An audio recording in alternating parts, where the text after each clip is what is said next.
યુવાન મિત્રો, પત્રકાર મિત્રો, આજે અમીરામભાઈ અને એમની સમગ્ર ટીમ એ નરેન્દ્રભાઈ મોદી સાહેબને ત્રીજી વખત દેશના વડાપ્રધાન બનાવવા માટે આજે ભારતીય જનતા પાર્ટીમાં સામેલ થઈ રહ્યા છે।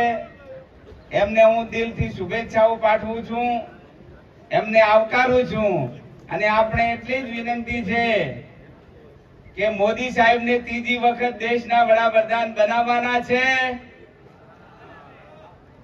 ત્રીજી વખત મોદી સાહેબને દેશના વડાપ્રધાન બનાવવાના છે।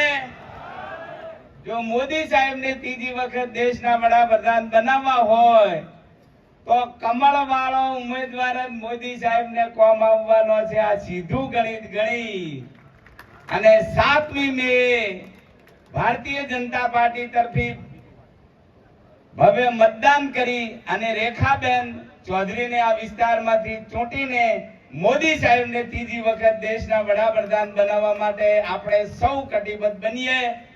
પરશુરામ ભગવાન એ આપણા સૌને તાકાત આપે, આનંદ પ્રકાશ બાપુ એમના આશીર્વાદ આપણા સૌને મળે એવા એમને વંદન કરી આપ સૌને નમન કરી મારી વાત પૂરી કરું છું। ભારત માતા કી જય।